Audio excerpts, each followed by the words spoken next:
Bom, vamos lá, pessoal, dando sequência, né? Favorecimento a credores, nós temos também como crime espécie desvio, ocultação ou apropriação de bens, né? Apropriar-se, desviar, ocultar bens pertencentes ao devedor sob recuperação judicial ou a massa falida, né? Já que a partir do momento que ocorre a decretação de falência, os bens pertencem à massa falida, né? Inclusive por meio de aquisição de interposta pessoa, inclusão de 2 a 4 anos aí, multa, né? Aquisição, recebimento ou uso ilegal de bens, né? Adquirir, receber, usar ilicitamente, bem que sabe pertencente à massa falida, ou influir para que terceiro de boa fé o adquira, receba ou use, né? Também aí reclusão de 2 a 4 anos e multa. Aqui, habilitação ilegal de crédito.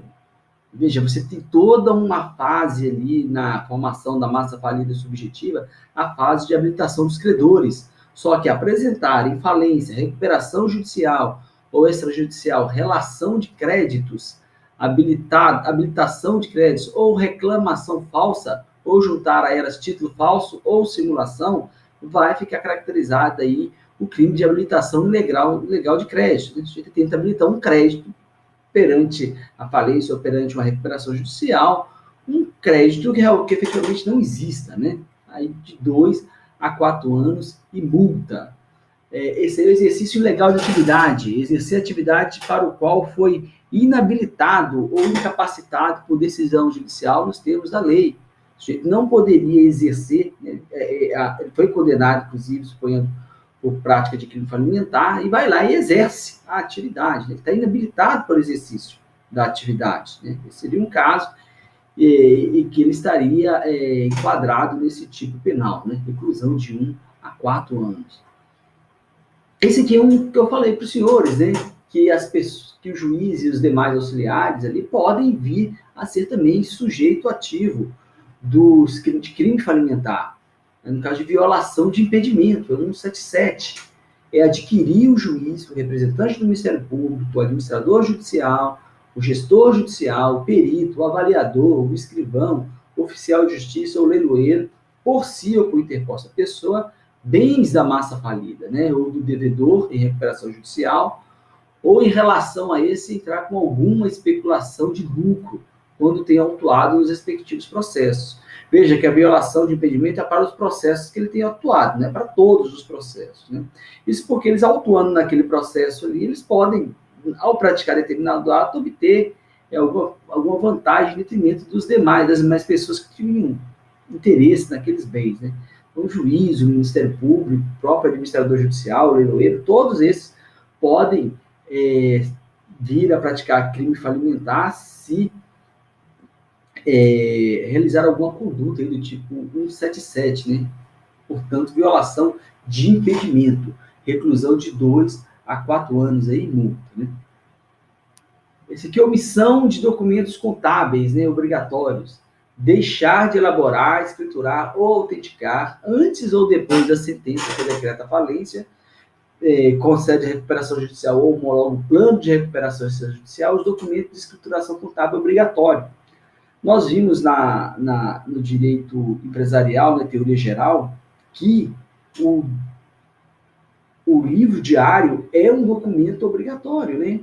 Você tem que elaborar o livro diário, tem que escriturar o seu livro diário, né? Você tem que fazer os balanços, esses são documentos obrigatórios. Se você deixa de elaborar esses documentos obrigatórios, deixar de elaborar, escriturar ou autenticar, novamente aqui, ó, antes ou depois da sentença que decreta a falência. Não significa que você não possa estar cometendo nenhuma infração, por exemplo, em outra legislação que trata de registros contábeis, como, por exemplo, legislação tributária.